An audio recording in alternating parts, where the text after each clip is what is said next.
Oh shit. And we're live. All right, guys. So let's talk about episode 9. What'd you guys think? Fucking kind of liked it, kind of hated Wait, it. are we really doing it? That was gonna roll. That was the intro. I was Oh my curious. god, we just started it. And then you just went back on it. Okay, let's do that again.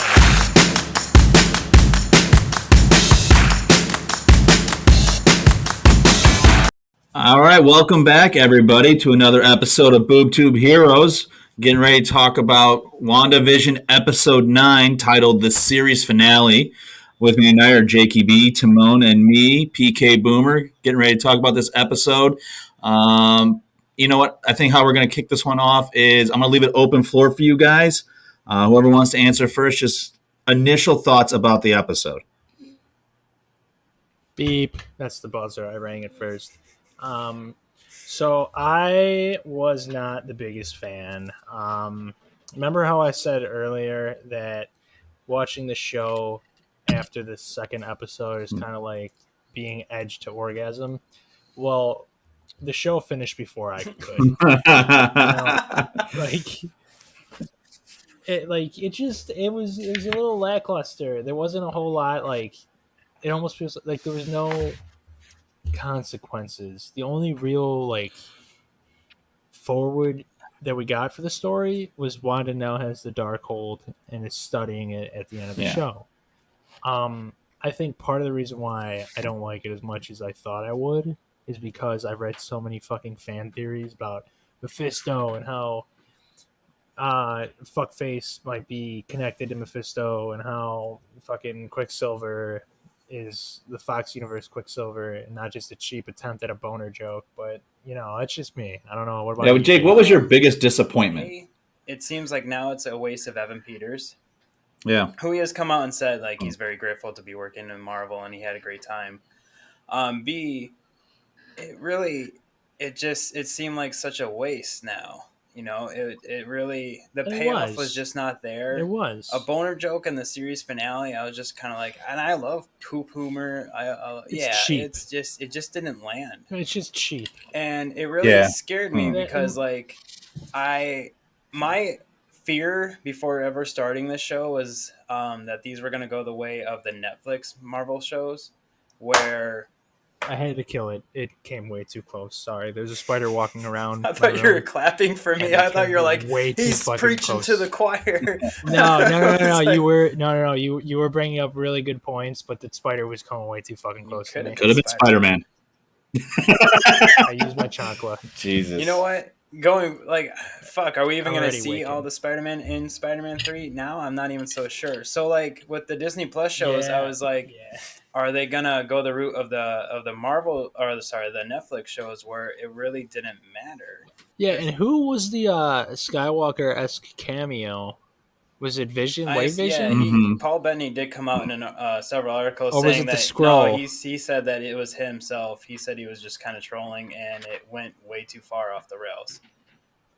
No, that's fine. I can appreciate that. That's still funny to me. I like White Vision. I liked how he looked, and I kind of like how they resolved the conflict with the conversation. That was the best. That's a Vision thing to fucking do. The episode where they resolved it through conversation. We still got some good shots of fighting, like Vision. Well, and I think for me, cool. I'm a big Vision fan in general. I've always liked his character. I liked him in the comics. I enjoy who he is, and I like Paul Bettany as Vision because I like how it's a very analytical approach to a superhero. So I liked that. I liked that dialogue between Vision and White Vision, where yes, there was when they were fighting initially. I thought it was a pretty cool battle. I liked how you could see them using their powers to the full extent, how they can, how they were catching each other's blows by letting it pass through and then catching them again and then flying around. Yeah, that was really that was really because that is a great Vision asset that he uses during fighting. So I thought that was really cool. And then I loved how as soon as they got into the library, they stopped and then they became very analytical. Like they usually do, where it's always does this have to result in violence? And then they had the whole dialogue. The only thing that was cool about Vision, and this is where I'm going to then say where I'm also kind of pissed off, is what was cool was when the Vision that was made up from WandaVision downloads the information to Vision, like opens the data up, and then he's like, I am Vision. Like, I like the idea that Vision can't ever die as long as he can transfer the data to another version of himself. Hold on. Doesn't that kind of suck, though? Because my other point was going to be, if this White Vision now becomes the new Vision, and maybe if they start a romantic, relationship with Wanda and stuff like that, doesn't that kind of moot the whole series? Because the whole premise of the series was her getting over her grief of obviously of her brother as well, but also Vision was the big one. And then I guess now with her kids kind of disappearing as well, until she finds them But again. isn't it also very Marvel to have characters never really die? Well, yeah, the old adage is, like, no one dies. You're never really dead. But, like, so I know it's a little hypocritical because, like, if you guys told me that, Tony Stark is coming back, Robert Downey Jr. signed on, I would be all for it. It's weird when you, like, I liked Vision. I liked him the most because of the show, but I still think he should be dead. Yeah. Like, it grounds it. Well, here's the thing. I'm disappointed. It's a double-edged sword here. It's a double-edged blade. Like, on one side, like, just to have the full effect of his death, he should remain dead. But on the other side, Paul Bettany showed so much fucking range in this series that I want to see him back. I feel like that would be. Stopped talking. Paul. I literally fucking interruptions here. Fuck. This motherfucker came to play today. I know Tim's going to go on a fucking 15-minute tangent, so I just wanted to get my one sentence in. No, but you know what, Tim? I was just going to finish. I was going to cap it off then. I was going to cap it off. Cap you off. Well, you know what you need to not do is cap off your drink because you're an angry drunk. We've established this. I am not an angry drunk. So, I was saying, I'm not an angry drunk. I want to take it back, bitch. I'll kill you. I just want to so I do want to see more of Paul Bettany. I still think the show, like, overall was fucking great. I still, like, I'm very happy with how it turned out. They fucking wasted Evan Peters' character again. And how is he fat? How is he super fast? I think she just gave him his powers, right? Is that what we were led to believe? Okay, whatever. It's such a fucking waste. And I think that we can all assume that they're not going to bring back any of the original X-Men characters or the newer X-Men characters just off of this. Because if they did, it would So, can we go back to Vision now since because I knew Tim was going to fucking do this, where he then goes into something completely different, so we don't get to have a finishing comment to that conversation, Tim? I go back to it. We're still talking I've had about enough. Drinking all day. Hey, Lauren, He's had enough. Do you have a tampon for Paul? We're going tampon jokes. It's early. No, so here's my thing. The whole Actually, I got some Motrin in my car. Go grab it so Jake and I have a chance to talk before you go on a 15-minute rant. Here's my thing about Paul Bettany being Vision, and to your point, Tim, how you said that you wanted to be back because Paul Bettany did a good job. It's a lot like The Walking Dead, where, like, because of, like, Stephen Yeun being Glenn, they didn't want him to die like he normally dies in the comic books because he's so great, and people were upset that you know what I mean? It's kind of the same with Paul Bettany. Like, Vision, you're okay with Vision dying, but since Paul Bettany brought so much to the role, we're kind of like, oh, sweet, he's going to come back because we like seeing him play Vision. So it's almost like where the actor kind of extends the life of that character. And sometimes that's good, but sometimes that's bad. But what's more important, the story or the continuation of an actor's role? I think story-wise, it would be better if he stayed dead and she goes on the search for the kids. And I'm saying that because I love him, too. I don't want him to actually die, but I also do. Yeah, but here's the thing. I think this... We still have permanent deaths, I will say this. Yondu, Black Widow. Gamora, kind of. I mean, Gamora came back, right? And for all we know, Tony Stark is dead. The Gamora thing's a loophole, though, really. Captain Rogers is dead. No, he's just old. I don't know. Maybe not. Old as fuck, but he's not. But the point is, there's still permanent deaths. You can bring back a few. Just because they brought back Gamora and the Vision. No. Paul, go ahead. But this is where I think with Vision, and again, I'm gonna get theoretical here because, and I will say this, I guess all of our theories about what's going to happen in Marvel, we might as well not even talk about because they're not going to fucking happen because what we wanted to happen is very different than what actually happened. But yeah, it makes me lose hope in Marvel doing the Right? right well, thing. that's true. Right? That's what I'm saying. Like, are these shows actually going to be important, or are they not going to double down on the Disney Plus shows because they know they're not going to get the same amount of viewership? Oh, I don't know. Like I know our fan theories for like Yeah, it's a tough introducing question to John answer. Krasinski and the Fantastic Four was a little bit of a stretch, but then when you literally fucking tease it and you literally tease in every goddamn episode Mephisto, how do you expect people not to react poorly? And that's weird. It's such a weird thing. Yeah. It's Well, I think the blame rests on the viewers as well because they went like you said they went crazy with the theories, and at the same time, like I said this during the last episode, the last podcast, why would they introduce such a heavy hitting character in a TV See, show that I not kind every of fan's gonna disagree though. watch? I get what you're saying that it's kind of on the fans for over romanticizing what could be, but at the same time, I don't think so because right now I love to read the comments after a show ends, and it's so much. It seems like the fandom is split where it's you have the one set of fans who are like, yeah, I still like the episode, or I didn't, but I wish one of these theories came true because the theories was better than what we got, and then you have the other subset, which is, um, hey, you guys are fucking losers because you guys are all pissy because Marvel didn't do your theory. And I subscribe that fandom is whatever you want it to be. Fandom can be anything. So if you're upset that your theory didn't happen, then you're fucking upset and you didn't like the show as much because even though it's your idea, maybe in your head it did play out better.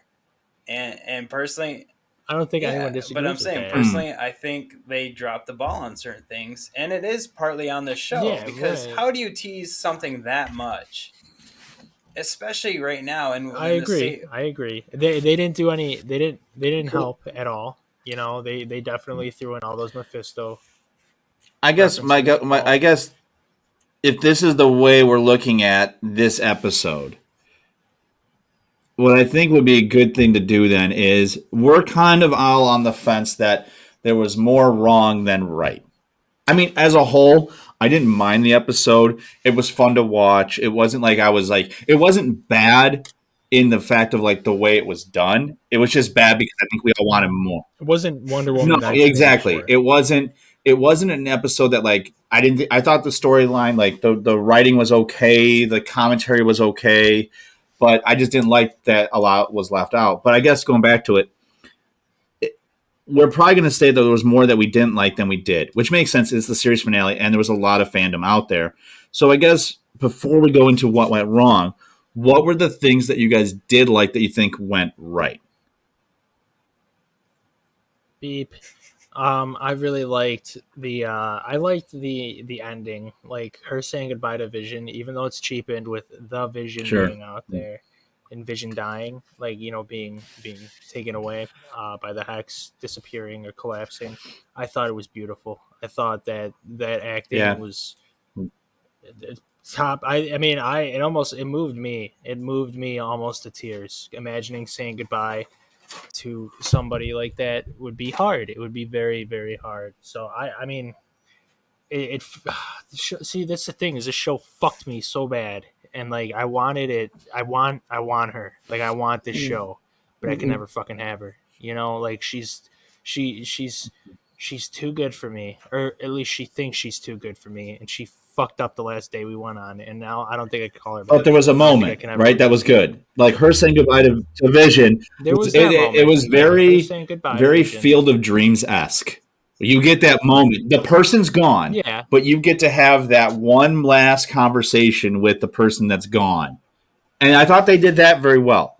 I thought the acting was good. And I thought the way they it did. ended, a The little dialogue was weird. great. And, being a father, a little weird that the whole moment with her and Vision was nice, but with Billy and Tommy, she's just kind of like, "Thanks for letting me be your mom. See you guys, whatever, or never again." I was like, man, if that's my Yeah, that kids, was a little I'd be strange, wasn't like, it? I don't know. I feel like I would have spent a little bit more time, and I think there would have been a more emotional response from me. But I don't know, Jake. What are your thoughts about that final part? Man, I'm kind of torn between both of you guys because yeah, I was definitely moved. by the scenes with Wanda and Vision.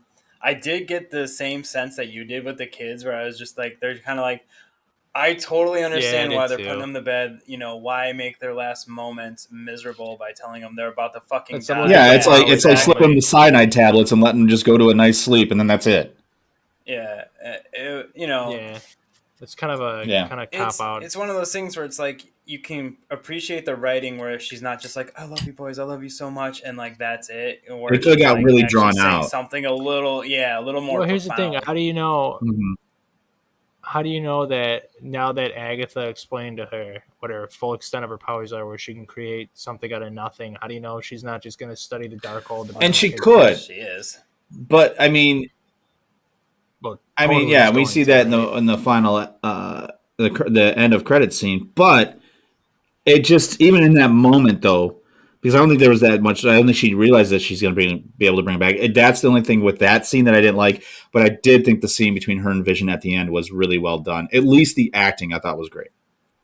I will say though, since Timmy, you brought up the Darkhold, I wasn't the biggest fan of the majority of the exposition in this episode, and honestly, a lot of this series. I know we're nitpicking a lot, but we were also trying to think about the things we liked. But go ahead, let's go back into the dislikes.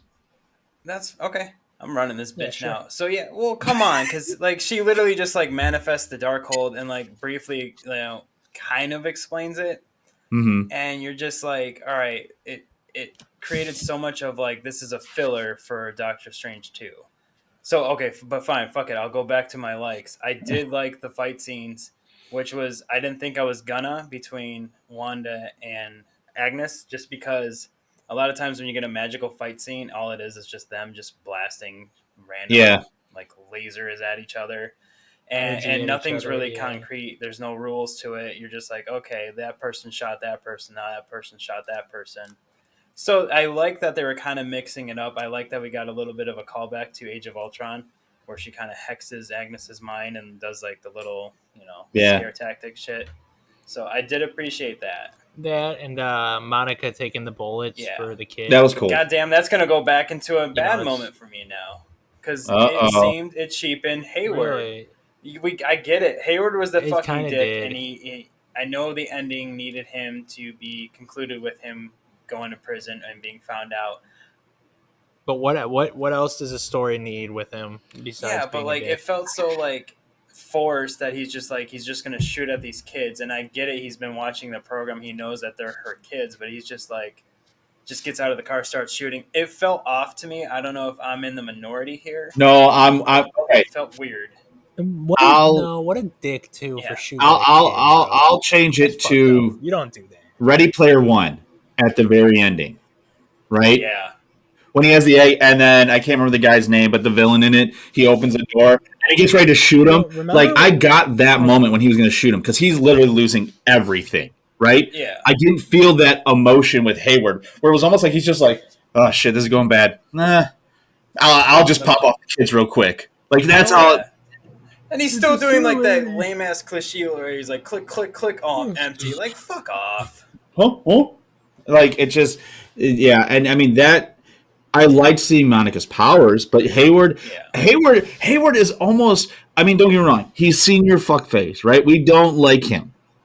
I'm okay in the fact that he ends up being almost nothing, but the whole sword intervention with that, it's almost like, what was that? It didn't seem as well thought as I was hoping it would end up being. It did give us Jimmy Woo and some more brilliant scenes with him. So I'm sorry. I'll direct it back to. Shout out to Randall Park. Right? I love Jimmy Woo's scene. Flourish. That was awesome. Randall Park is awesome. When she opened up the hex, and then she's like telling all these people to run. Right after we get Dottie being like, "Can you just let my daughter out of the fucking room so I can see her?" Yeah. Like, was she expecting all these people just to run and leave their kids? It was weird. What were they going to do? Like, okay, you can leave. They'll probably just be like, where do I go first? Get the kid? How much time do I have? Like it obviously didn't. They're suffering. Like, but couldn't she been like, no, my name's not Dottie. My name's Sarah. Can I go see my daughter? And then Wanda could be like, Do you not see the fucking purple bitch up there flying around getting ready to fucking fight me? Yeah, go fucking see your daughter. I don't care. Just everyone go to your homes. Let's just get this fight over with, and then we can figure this out. But no, she's like, I'm going to open the hex. And then Agatha's like, it's all going to plan. And then all of a sudden she's like, but y'all, your kids and your husband are going to go away. Okay, close the hex. It's like, see, yeah, it's going to be hard to do likes. I mean, okay, fine. I got a like for you guys. I liked how Wanda defeated Agatha. How she outsmarted her. I like how Wanda defeated Agatha. That was good. Yeah, that was actually kind of cool. Because you could see her throwing the runes up. You could see it looks like she's missing on purpose if you rewatch the episode, which she was. Yeah, you know? I mean, it was. I thought that was pretty smart. I liked seeing Wanda become the Scarlet Witch in the way, like, and I kind of like that end scene when she becomes Scarlet Witch. Props to the costume producer on that because it was awesome. You know. Like, it reminded me so much of like Harry Potter, where they're just like the last movie where they're just like flinging their fucking wands, but like you have to say shit, and no one's saying shit. Nothing's happening. Yeah, that's or like how they just are, like how Wanda has to constantly like do this. Like I give her credit; she does it cool. I'd be like hocus pocus, spooky dookie. Spooky dookie. A ghost shit just flies in. Spooky dookie. I like how the show ended with everyone now going forward thinking that Wanda's the villain, because I don't think that's gonna play into like that misunderstood. I've been trying to help you. I fucked up a lot. I'm still trying to learn. Like I think that's gonna play into Multiverse of Madness very well. Kind of like how the next Spider-Man movie has pegged as like a villain from the start because of how Homecoming ended or Far From Home ended. It's gonna be the same with I think one like that isn't like a huge like, but something that I thought was kind of true to her character is when she walks up to Monica. Monica's like, they'll never understand what you sacrificed for them or whatever. And then Wanda kind of looks at her and she's like, yeah, but they'll never forgive me for what I've done. Or like she kind of just, because she knows kind of like how it was with Tony Stark. Like, even though like everything's going to be better now, it's like the damage was already done. Like it's not like she was like, I am sorry. But she also knows like there's no point in her like going to everyone and apologizing. Like the damage is already done. And she just kind of has to own it at that point, which I thought was like true to character. And then she's just like, bye-bye now. Yeah. Which is, you know what I hated? One of the post-credits scene where Monica was standing on a stage and the Skrull lady comes to her and is like, "We've heard you've been growing, and a friend of your mother's wants to meet with you." And then she goes, "Where?" And the Skrull literally does like, this is the worst acting in the whole fucking this is the worst acting in the whole show. She goes, I know. And then it's like freeze frames for like 10 whole seconds. They're like, I get it. She's going to a fucking spaceship. I was really hoping we would have got like what we had mentioned in the previous podcast, a fight with a actual Quicksilver, or you know what I mean, and her could have been really fun. But the only fight we really got was that little tussle where she rips the beads off, and he's like, "Oh," and she's like, "Nice to meet you, Ralph." Ralph Boner. For a show that gives you the line like what is like grief that, but not love, like love persisting, and then we get Ralph Boner. Like, okay, I would have been actually, even though it would have been probably really cheesy and very dad punish, like to be like a bad dad pun, but if his name was Red and it was like Red Herring, I would have been actually okay with that. To like have Marvel be like, we totally threw you a red herring. I would have been okay if that was his name as opposed to Ralph Boner.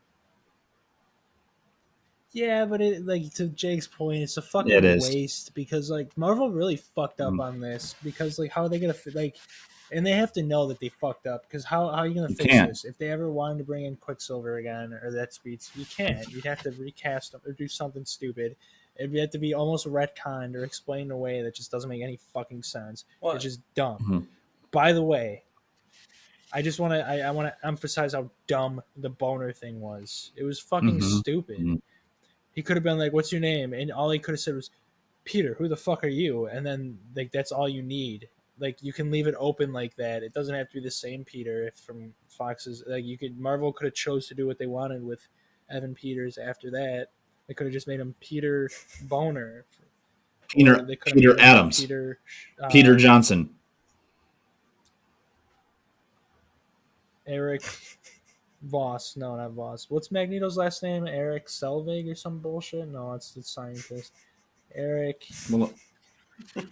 Charles Xavier and Eric. We'll give you some time. Yeah, it was Schmidt. You're right. Eric Schmidt. Schmitty Wham Jerbenson. No, it wasn't Schmidt. He was number Schmidt. one. Schmidt was the guy in. No. What's Magneto's last name, Tim? They could have used them in a better way. Come on, take some time. Eric Finkelberg. I think you're right. Jewish, right? Are you gonna keep trying? Eric Voss. Fuck. What's his last name? Somebody's Googling it. I can hear clicking. I'm just loving you. Paul, you cocksucker. He's doing it. Well, you can also tell he's Googling it because he looks at his other monitor. Yeah. How do you know that that's what I'm Googling? I'm the fucking host, Tim. Maybe I'm trying to set up for the next part of this podcast. I didn't say if I knew his last name or not, but you were the one who started going off that tangent. So if you're going to bring that up, you should at least have all the facts. Because I can't remember his last name. I'm sorry. I can't remember Eric's I don't know. Name. What's his last name, Paul? Help me out. Throw me a bone. No, I was getting ready for the next part of this cast. It's Eric. Bullshit. Eric Rumsfeld. Oh yeah. I don't believe you. Chewing on ice? Lucky Charms eating. Do you want me to look it up for you? Do you know what they say about people chewing on ice? Yeah, there's actually two things to that. Yeah, that they're sexually frustrated. Yeah, and it's also terrible for podcasts. Oh. Well, this is the ASMR section of the podcast. So, let me get some ice for you. I thought that was Timmy at one point a while back. Anyways, but now Timmy's just fucked off to his couch again, so now we're not gonna hear him. I had a long. No, that's also great for a podcast too. Don't stick it in my butt. This guy's just fucking clinking on goddamn Olaf's balls, dude. I try. You're like, where's my mic there, dude? Rough day. Bye. It was such a fucking hard day, dude. You're not the only one that worked today, Tim. I had to throw a storm chain. All right, Timmy, save it for the green room. Save it for the green room. Definitely harder than yours. All right. Suck my dick. Suck my dick. I'm Paul. Suck my Eric balls. Lenscher. I'm not Paul. All right. So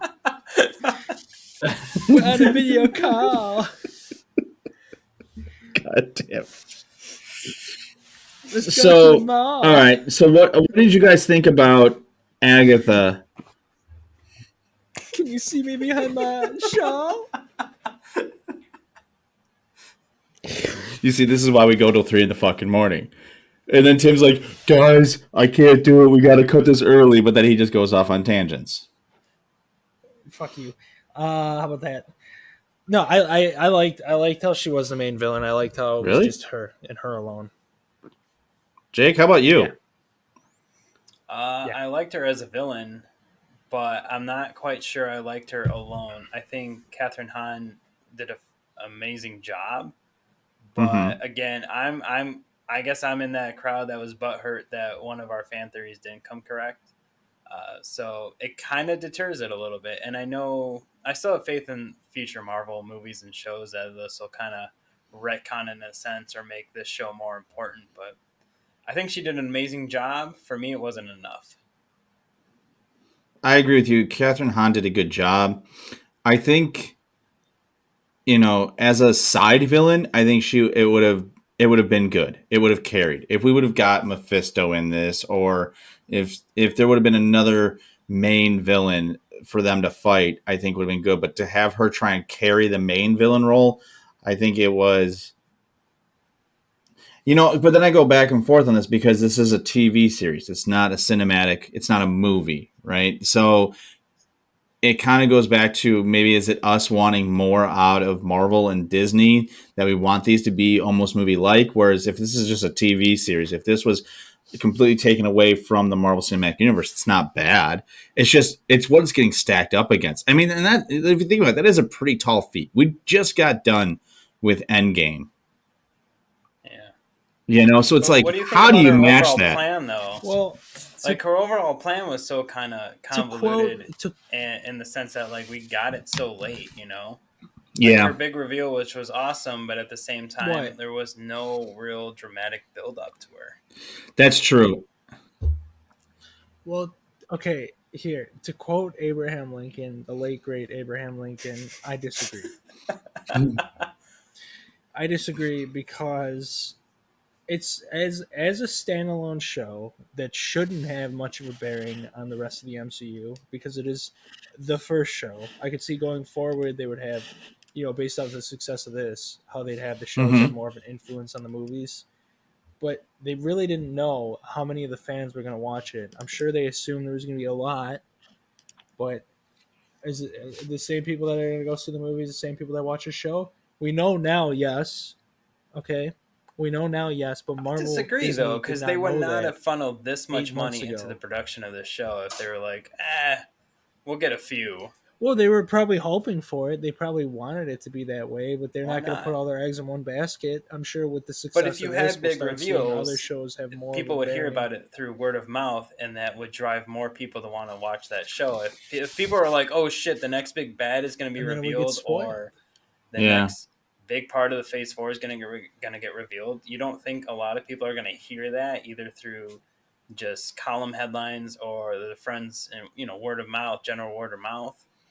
Yeah, they're going to check out that show. And plus, obviously, the time we're going through right now where we can't go into the movie theaters. Black Widow's probably going to come out in 20 fucking years. So yeah, I feel like in the great words of George Washington, go fuck yourself, Timmy. Your point is flawed. Come on, Timmy. I need a little bit more back and forth, man. Dude. Already? I'm dying right now. I might have to call it. Yeah, like it's bad. It's 11 o'clock. I'm sorry. It's 11 o'clock. I know, dude. I worked. I fucked up. I'm just waiting for him to be like, I shit myself. I might. Going back to the end of the episode, when Wanda goes up to Monica and they have their little interaction, and Monica's like, they'll never understand the sacrifices you made, and Wanda's like, it wouldn't matter because of what I've done, and she's just like, I am sorry. And then Monica's just kind of like, given your powers and who you are, I would bring my mom back. I can't say I do anything different. And then Wanda just kind of looks at everyone and then just fucks off, right? And what I like about Marvel and in the cinematic universe, and I think because it is, if this was real life, if this was actually happening, there are certain Marvel heroes that are literally gods on Earth, right? And it's very, you can relate it to, some of the old Greek, god stories about like Hercules and Zeus and, and how they in Greek mythology, right?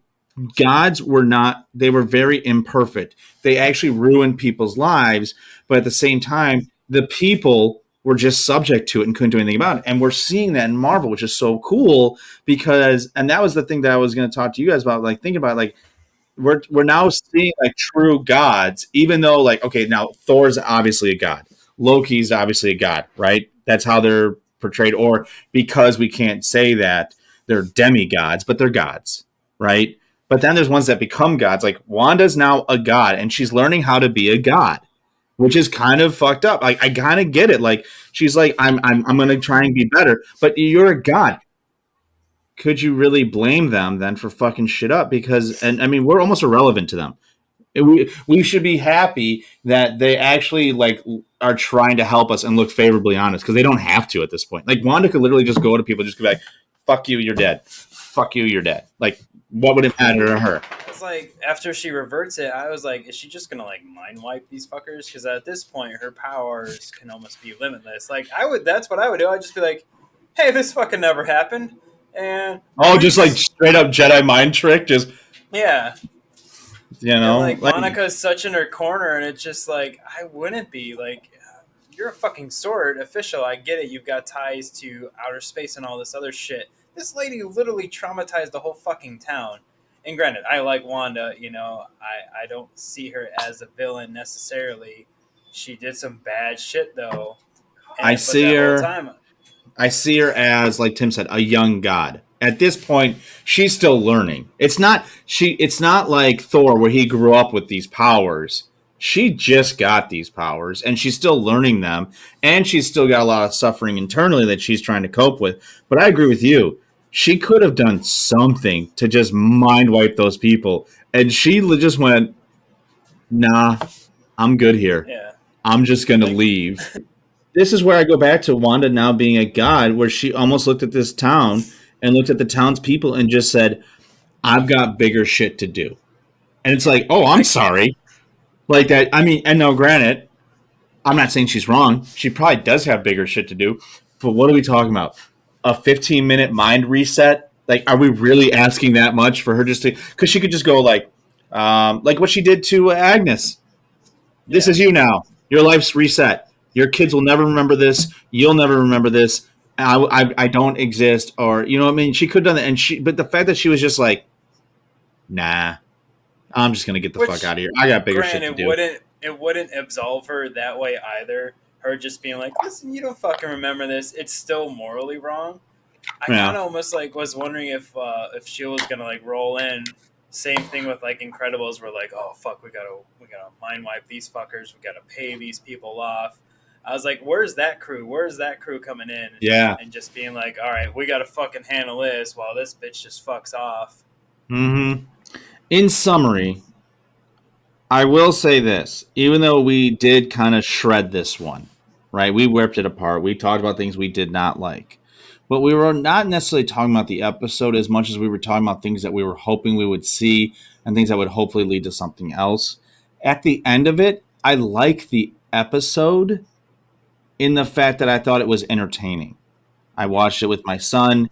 He enjoyed it. He enjoyed the series, which really at the end of it, in the root of everything, you want the next generation of comic book fans to get into it and enjoy it and carry it the way that we did. We did it with comic books and the cartoons. These kids have the cinematic universe, which we didn't have. So the fact that like I looked at my son and he said that he liked it and he enjoyed it and he wants to learn more about his favorite character, believe it or not, even though it's a very small sample set, is Wiccan. He really liked Wiccan. So the fact that I now know that there's going to be a new age of comic book fans that are going to watch this and enjoy it and then start to get into it, that's really all you want, right? If you're Marvel, that's all you really want as a comic book fan, is to make sure that they actually enjoy it enough to continue diving into it. So it wasn't bad. The episode was fun. It had some great action scenes. We got a great Vision versus Vision scene. The Wanda versus Agatha scene I thought was really cool. And we got to see some other characters get debuted and got to see what their powers would be. So all in all, for the episode, I liked it. And for the series, I liked it. So I guess, Jake, to kind of throw it over to you, how would you rank the series and the final episode? I would give the series as a whole probably a B. There is a lot of good stuff that came from this, and there's a lot of things that I appreciate. Obviously, with this being the first Disney Plus show, I appreciate the amount of production value that came out of this. I loved the sitcom aspect. I thought that was pretty ballsy.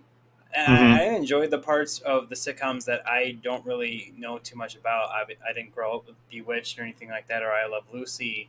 I know of them, but it was nice to see them take really good care and precaution and just try to center the show around those themes. And then obviously going forward with like the sitcoms like Malcolm in the Middle, The Office, Modern Family, I like that aspect. I liked the world building that they were doing. Now with the fan theories, yeah, to Tim's point earlier, it is kind of on us and it is kind of on the show.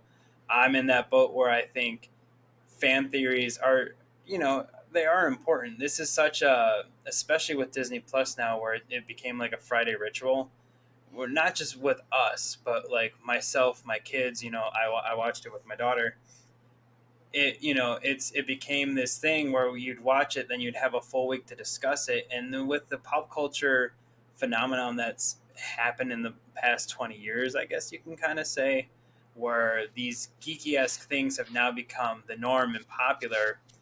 Yeah, it was going to naturally evolve into where the internet becomes a render farm and we discuss everything that could potentially happen. And there's always going to be pitfalls. Obviously, Game of Thrones season 8 is the biggest one. So when I take that aspect away, the series as a whole, where it focused on Wanda and Vision, and Wanda specifically coming over and getting over, I should say, the death of Vision and her brother, and in the end, her kids, was done really well. Yeah, I mean that. I'm with you. The series for me, it's hard to put them up into that A level, only because there's the hype that came with it. There was the risk of the way they did the story, which I do think they did it well. And then there's just just the fandom that's going to come with it. To your point, if you think about this, WandaVision, you're talking maybe 20 to 40 writers in a room that are going to write this. But on the internet, you've got hundreds of millions of people that are going to be putting theories together. You're not going to be able to compete with that echo chamber. I don't think it was a C. I agree with you. B's are solid for the series and the finale, because there's only so much you can do with a half hour to hour long move or episode. Yeah. You can't capture everything. And there's budgets, and then there's how much time you get to write it. And I know I'm kind of trying to justify it, but I do think if you look at it logistically, it's not like they have a blank check to do exactly what they want to do, like they probably did in Endgame. I mean, if you think about that final battle in Endgame, that final battle in Endgame is probably 10 times the budget of the entire WandaVision series.